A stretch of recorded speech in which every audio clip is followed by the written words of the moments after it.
Bueno, vamos allá con el programa de hoy y vamos a empezar por la noticia del día. Y obviamente todos los programas de televisión, todas las rotativas de todos los periódicos, todas las radios están hablando de ello. Es la anunciada sentencia de Daniel Sancho por el asesinato de Edwin Arrieta. Ya sabéis, los que seguís este programa, que los sucesos no son un tema habitual de este programa, pero en este caso tenemos que hablar de este tema porque tiene varias derivadas que son parte de nuestros temas. La sentencia de Daniel Sancho tiene una lectura política, una lectura diplomática y hasta económica.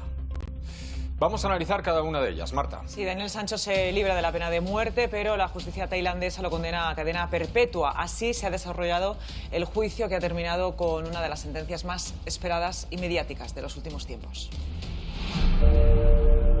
Punto final a uno de los casos más mediáticos de la última década. Daniel Sancho, condenado a cadena perpetua por el asesinato de Edwin Arrieta, un cirujano plástico colombiano. Ocurría en Tailandia. El hijo del actor, Rodolfo Sancho, confesaba haber matado y descuartizado al empresario, con el que mantenía una relación sentimental, tras una discusión. Ingresó en prisión el 7 de agosto. En un segundo interrogatorio, negó la premeditación y solo admitió haber descuartizado el cuerpo tras comprobar que había muerto durante la violenta pelea. En unas cámaras de seguridad usadas como prueba, Sancho aparece comprando un cuchillo y bolsas de basura días antes del crimen. El 9 de abril arranca el juicio, acusado de 3 delitos. Asesinato premeditado, descuartizamiento y ocultación del cadáver y eliminación de documentación de la víctima. Daniel Sancho solo reconocía 2 de ellos. Negaba de nuevo haberlo asesinado. Durante el juicio, la fiscalía insistió en que el crimen fue planificado, algo que mantuvo también la policía tailandesa. La defensa, por su parte, pidió incluso que fuera absuelto por irregularidades en la investigación judicial. ¿Qué transcribe la policía en la declaración de Daniel? Que él lo mató, cuando la grabación no está diciendo eso. Esas son las tremendas irregularidades que la policía tailandesa comete en el caso de Daniel. Sancho enfrentaba la pena de muerte, que ahora logra evitar. De haber sido condenado a pena capital, se habría visto forzado a reconocer el crimen y pedir perdón al rey de Tailandia. El juez dicta cadena perpetua y le obliga a indemnizar con 106.000 euros a la familia de Arrieta, que reclamaba 7 veces más dinero. La familia Arrieta considera que se ha hecho justicia. Pero la defensa del joven aspiraba a una condena por homicidio imprudente que le permitiese seguir en la misma cárcel de mejor calidad y favoreciese su traslado a España. No nos la esperábamos, pero hay que asumir lo que ha dicho la justicia tailandesa. Y lo más importante es que tenemos derecho a recursos. ¿Qué pasará a partir de este momento? Pasado un tiempo sin especificar, Sancho podría volver a nuestro país. Su defensa agotará la vía judicial y recurrirá hasta 2 veces. La primera ante el Tribunal de Apelación en el plazo de un mes y la segunda ante el Tribunal Supremo. Esta última apelación podría alargarse hasta 3 años. Es poco habitual en Tailandia que se modifiquen cuestiones trascendentales de la sentencia original. Las condenas de cadena perpetua se suelen revisar cada 10 años. De forma inminente será trasladado a una prisión de mayor nivel de seguridad. ¿Es esta una sentencia ejemplarizante? ¿Trata la justicia del país de dar un aviso al turista extranjero? ¿Logrará Daniel Sancho cumplir su condena en España con ayuda de la diplomacia? Claro, no nos olvidemos que el turismo internacional en Tailandia suponía entre el 12% y el 20% del PIB antes de pandemia. Y en 2022 estaba en el 7,2%. No han logrado recuperarse tras la pandemia. Es decir, aquí hay muchas vetas, muchas vertientes de esta sentencia que, insistimos, es algo que empieza como un hecho dentro del capítulo de sucesos, puede tener repercusiones en muchos otros ámbitos. Para empezar, el mediático. Y yo quería hacer una primera pregunta a nuestros analistas de hoy. ¿Por qué interesa tanto este caso, Gerard? Hombre, yo creo que ha sido, primero de todo, es obvio porque es hijo de unos actores famosos y por lo tanto se ha mediatizado muchísimo el caso. Yo quiero recordar, porque me hace mucha gracia, Daniel Sancho concedió una entrevista a la agencia EFE y admitió el asesinato. O sea, allí no había un problema de traducción y de lengua, ¿eh? Yo también quiero dejar constatar las cosas que él mismo, a mí me sorprendió, diciendo, oye, sabiendo que además hay pena capital en Tailandia, que ya admita y que no se den, pues no, una pauta y todo, yo creo que estuvo allí mal recomendado jurídicamente y por eso hubo un cambio después también de estrategia legal y de abogados, ¿no? El caso se ha hecho mediático, como bien decías, tiene una repercusión también, digamos, diplomática, porque no es muy común que haya un diplomático, un representante consular en el juicio, un poco para marcar, de decir, cuidado, que este caso tiene trascendencia en España, se está siguiendo. Y por eso yo creo que va a haber pocos cambios en cualquier recurso que pueda haber, porque eso lo han mirado muy bien, muy exacto, y además pensar una cosa, que aquí en España no tenemos pena capital. Por lo tanto, el gran debate que se está teniendo ahora, si va a poder acabar llegando aquí, si podrá venir y todo, yo a corto plazo lo veo muy difícil, y sobre todo lo que veo más drama para Daniel Sancho es que le hagan el traslado a esta cárcel, que por los que están hablando de, ¿no?, le dicen el Ban Wan, como conocida como el Gran Tigre. Es una cárcel que está pensada, me parece que era para 3.500 presos, está con una capacidad de 8.000, pero es que dicen que allí igual no sales vivo, o sea que igual se encuentra la pena capital allí en esa misma cárcel. ¿Ana? Sí, desde el principio, pues efectivamente, por ser los padres quienes son, pues fue un caso muy mediático, porque a diario recibimos los portavoces de Interior correos de familias que tienen a presos en esos países, en esas macrocárceles que son infiernos en vida. Es decir, efectivamente, lo decía Gerard, esa prisión a día de hoy puede estar 7.000 personas allí hacinadas, que tienen un agujero en el suelo. Es decir, que nadie se imagine las prisiones que hay en España. ¿Tú has hablado con familiares en este caso de presos no, de esta pero prisión? Sí, con presos de esta prisión de otro país, no de España, que se pusieron en contacto, pero sí de El Salvador y de Venezuela, de Brasil, que muchas veces pues recurren a nosotros para intentar, pues, a ver si les podemos echar una mano, que es prácticamente imposible, porque esto está muy reglado. Hoy, incluso en algún otro programa de televisión, se decía que si no había acuerdo, sí que hay acuerdo con Tailandia en el año 83, que fue después ratificado por un canje en el 87. ¿Qué sucede? Que, como bien decía él, tiene que darse una pena muy similar. Nosotros lo único que tenemos aquí similar a la cadena perpetua es la prisión permanente revisable, que no es perpetua, como bien entendemos. Y que ese país aceptara, porque después, una vez que entra en España, ya es de aplicación el artículo 63 de la Ley General Penitenciaria, que tendría que establecer el grado, en qué prisión tendría que ir. Está claro que la familia, lo lógico será que intenten por todos los medios traerlo a España, porque, como digo, un centro penitenciario en España no tiene nada que ver con ese centro penitenciario. Pero ya digo, hay un mes, ellos tienen un mes para presentar alegaciones y pronto sabrán cuál es el futuro. Pero vamos, yo es un familiar y lo primero que intentaría, lógicamente, es traerlo a España. Pero ya digo, es muy complicado porque tienen que cumplir. Yo estaba hoy revisando para el programa el acuerdo este del 87. Tienen que cumplir mínimo 4 años para empezar a pedir esto. Es decir, 4 años se va a tener que ir a ese centro penitenciario en Tailandia. Bueno, como os hemos dicho hace un momento, este caso tiene varias derivadas. Vamos con la primera, la vertiente política. La imagen que estaría dando Tailandia y su sistema de justicia al condenar a Sancho a cadena perpetua. ¿Qué mensaje se está lanzando al mundo con esa sentencia? Vamos a preguntarle a José Montero de Cisneros, abogado y experto en relaciones internacionales. Muy buenas tardes. Hola, buenas tardes. ¿Qué tal? ¿Qué imagen se está lanzando al mundo con esta sentencia? Bueno, yo creo que lo que están intentando lanzar es una imagen de que visitar su país es seguro y que nadie quedará impune a la hora de cometer un delito que ha tenido sobre todo tanta alarma social. Si lo hubiera tenido menos, no por la repercusión mediática que también, pero si hubiera tenido menos alarma social en cuanto a la relación con el desmembramiento del cuerpo y no encontrar partes del mismo, seguramente lo que quieren transmitir es una sensación de seguridad, a pesar de que vaya en detrimento de su sistema jurídico, puesto que, en mi opinión, es que la cantidad de indicios no son suficientes como para considerar probado la premeditación, que es lo que está en lo que diferencia la cadena perpetua de otros, o de una cadena un poco menor, en función de lo que había dicho, que hubiera sido un accidente, ¿no? Y además hay indicios también en contra que no están teniendo en cuenta, como por ejemplo el que se entregara y el hecho de... Este verano en Octopus Energy te echamos un tentáculo. Te regalamos 88 euros para tus... De que no hubiera salido corriendo al aeropuerto, puesto que no hay convenio de extradición con España, con lo cual no hubiera sido muy dificultoso haber sido juzgado por este delito en caso de que hubiera tenido premeditado. Si lo hubiera tenido premeditado, también hubiera meditado sobre la escapada, y no solamente no lo hizo, sino que se presentó ahí, entre otras cosas. O sea, si te he entendido bien, José, según tu criterio, como experto en la materia, ¿se trataría una sentencia ejemplarizante de cara a todo el mundo? No lo sé, habría que preguntárselo a ellos, pero mi opinión es básicamente esa, ¿no? Y luego además se me hace mucha gracia Lo que se ha filtrado, no hemos visto la sentencia, por razones obvias todavía, tenemos mucho que desmenuzar, es bastante larga, pero el hecho de que el tribunal diga que por haber colaborado no le condena a pena de muerte, sino a cadena perpetua, es me da igual, la pena de muerte no se hubiera ejecutado, hubiera sido muy difícil, hace años que Tailandia no ejecuta con la pena de muerte y tampoco hubiera querido transmitir esa imagen. ¿Por qué no ejecuta la pena de muerte Tailandia desde hace años?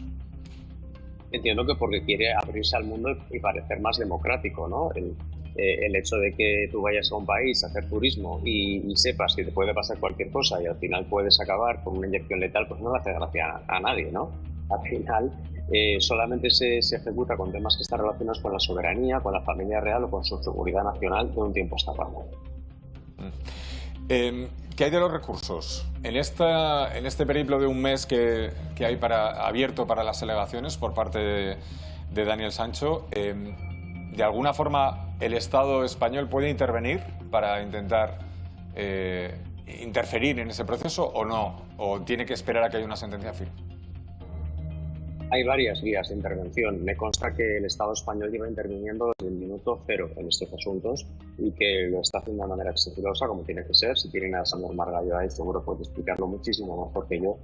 Pero sé que están actuando desde el minuto cero, que lo están haciendo muy bien. Y hay dos planos en este caso. Sería el punto de vista jurídico-procesal y luego el punto de vista penitenciario-diplomático. Es decir, no podemos aplicar, como bien decía, creo que era una diputada del PP quien comentaba esto, que hay un acuerdo que se ratificó entre ambos reinos, el Reino de España y el Reino de Tailandia en el año 67, que es muy escueto y que básicamente viene a indicar cuatro instrucciones que luego han de ser desarrolladas por la costumbre de qué pasa en ese tipo de casos, ¿no? Y sí que es cierto que para poder traer a este chico a España, lo primero que tiene que pasar es que pase un determinado tiempo y sobre todo que la sentencia sea firme. Y la sentencia no es firme mientras se siga recurriendo. Pero por otra parte entiendo que las defensas quieran recurrir, puesto que tampoco está muy claro el hecho de que la culpabilidad esté perfectamente demostrada y hayan podido romper su presunción de inocencia más allá de todavía razonable. ¿Puede de alguna forma toda esta atención mediática que ha recibido este caso condicionar a la hora de obtener algún tipo de beneficio en estos recursos de apelación? Creo que con los recursos de apelación no tiene mucho que ver. De hecho, la exposición mediática está condicionando el proceso desde el minuto uno, en tanto en cuanto que Daniel Sancho pidió que las medios de comunicación lo cubrieran desde el principio y así lo han estado haciendo. Pero yo creo que seguramente esta apelación no fructificará. Hay algunas posibilidades de que así lo haga, pero son pequeñas, como un 20%. Y entiendo que este proceso en el Estado tailandés, a través de su sistema jurídico, entiendo que es independiente, pero también entiendo que deberán hilar muy fino en cuanto a la demostración de la culpabilidad. Pero lo que puede cambiar es que pasen de una cadena perpetua a una condena más pequeña. Pero yo entiendo que lo tengan que recurrir, lo cual llevará un año o 1,3 años dentro de esas cárceles antes de conseguir que la sentencia sea firme y puedan empezar los trámites diplomáticos. Lo cual sí que es cierto que tendrá que pasar hace un tiempo allí. Oye, José, para terminar, porque también nuestro compañero Gerard Guiu también lo ponía sobre la mesa, ha sido muy criticada la defensa. ¿Cómo ha sido llevada la estrategia de defensa de Daniel Sancho? ¿Compartes esa opinión? No estoy al tanto de cuáles han sido esas últimas críticas. No sé exactamente qué es lo que han estado criticando, la verdad. Bueno, la estrategia de defensa, por lo visto, y esto corrígeme Gerard, que tú eres abogado y yo no, pero que ha sido muy errática también, ¿no?, a la hora de plantearlas. Bueno, se han cuestionado varias cosas, es decir, el cambio, insisto, después de admitir Daniel Sancho que lo había hecho, pero no solo, digamos, a la policía tailandesa, es que lo hizo en una entrevista en la agencia EFE, la estrategia empezó a intentar buscar defectos de forma y diciendo que incluso la policía tailandesa le había inducido, es decir, buscando un poquito, digamos, pervertir, ¿no?, lo que se dice en derecho penal, sembrar la duda razonable, intentar cuestionar un poco de que todo se había hecho según las garantías legales. Y eso se ha criticado, insisto, yo desde el principio veía que esto era muy difícil, es decir, ¿cómo salvabas eso? Ellos han intentado agarrarse a un clavo ardiente, porque había muy poca solución. ¿José? Yo entiendo, sí. Yo también fui partidario en mis intervenciones públicas que el hecho de que él confesara que lo había hecho no implica que estuviera premeditado, porque podía haberlo hecho, que esto resultó ser un accidente, ¿no? Tenían que cambiar eso, porque no podían decir que sí, yo lo he hecho y decir amenazado. Tenían que cambiar eso. A lo mejor podían haber hilado un poco más fino, y entiendo que aún cabe la posibilidad de poderlo modificar, de poderlo rectificar, es no incidir tanto en las irregularidades de la investigación y de la instrucción judicial, sin aprovecharse de las mismas, porque cuanto más huecos, más grietas haya en esa investigación, más fácil es conseguir que no consigan demostrar o no consigan considerar demostrado esa culpabilidad para destruir su presunción de inocencia. La presunción de inocencia tienen que protegerla a todas luces y no creo que atacando, ya sabemos todos lo que ha pasado, ¿no? Lo que pasó con el barco aquel que estuvo ahí tirado, ya sabemos lo que pasó con la cadena de custodia, ya sabemos lo que pasó con la traducción, lo sabemos, pero eso no tiene forma de arreglarlo y todo esto les va a acarrear, ¿no? Yo lo que haría sería simplemente, pues sí, ha pasado esto y esto, no voy a atacar a la investigación y a la policía porque esto es así y al final ir contra el ego de la gente es contraproducente, pero sí utilizarlo en mi beneficio porque hay este error que puede hacer seguramente que considere que este señor es culpable, se ha destruido su inocencia y no puede ser destruido. Ahí iría yo para la apelación y calcularía muy bien los riesgos y los tiempos para saber si reapelo, voy al Supremo o inicio los procedimientos diplomáticos, que va a ser lo que lo tengo casi final. Sí, esta mañana nuestros compañeros de La Mirada Crítica también apuntaban a ese cambio de estrategia en la contratación de un abogado distinto. Bueno, primero el abogado tailandés que quería pactar algún tipo de medida con la acusación, pero que al final... Y Risto, aunque os parezca una tontería, la falta de perdón. Es decir, todavía Daniel Sancho no ha dicho que lo sentía y si realmente había sido pues un homicidio involuntario... A ver, que no nos olvidemos que este caballero, que por muy compatriota que sea, ha reconocido haber matado y descuartizado a un ser humano. En 17 bolsas. Claro, 17. O sea, que no podemos perder tampoco de perspectiva de que no puede ser... A ver, me dan pena lógicamente sus padres, que esto es un calvario para cualquier familia, que un hijo tuyo haga esto. A mí me gustaría preguntarle a José, porque él es más experto. Yo tenía aquí los datos oficiales del Ministerio del Interior en el que en Tailandia, es decir, nosotros tenemos en el extranjero a casi 1000 reclusos en prisiones. En Tailandia en concreto tenemos 16. Y sí llama la atención que son por delitos menores como puede ser drogas y en cambio no hay un canje con España. Yo sé que efectivamente España tiene que pagar, y si no que me corrija José, la repatriación es decir, una vez que lo acepta Tailandia, España se tendría que hacer cargo de todos los gastos. No sé si tú te consta si hay dificultad con ese país para hacer repatriaciones, porque me llama la atención que sigan a día de hoy todavía 16 en esas cárceles del infierno, como digo yo. Yo creo, bueno, aquí yo me estoy adelantando en terrenos que tampoco estoy muy seguro, ¿no? Pero yo lo que opino es que, y de ahí también la petición de Sancho, ¿no? El hecho de que haya cobertura mediática y que haya interés mediático. Al final, el hecho de que haya 16 personas, 16 compatriotas en las cárceles españolas, pues no parece no importar mucho a la gente, ¿no? Y cuando importa a la opinión pública y esto se mueve, a veces los mecanismos de la gran administración empiezan a moverse de una manera más ágil. Intento decirlo de una manera amable, pero quiero decir, al final, cuando algo mueve o se llama o genera alarma social en la sociedad española, es, digamos, pues más movible o tiene una movilidad un poquito más fina que la de los no se sepan, aunque todo sea igualmente aplicable. Y al final yo no quiero meterme en el procedimiento diplomático porque creo que tienen invitados más cualificados. Ahora vamos al tema diplomático. Hay 932 españoles actualmente presos en cárceles extranjeras. Efectivamente. Sí. Donde más en Francia, que hay 193, Alemania 127, Marruecos 103, y estos son datos de exteriores a diciembre de 2023, o sea que puede haber cambiado prácticamente un año. Muchísimas gracias, José Montero, ha sido un placer charlar contigo. Un abrazo. Gracias a vosotros por la oportunidad. Gracias. Bueno, una vez hemos hablado de la deriva política, vamos con la vertiente diplomática. ¿Qué margen de maniobra tiene ahora la diplomacia española?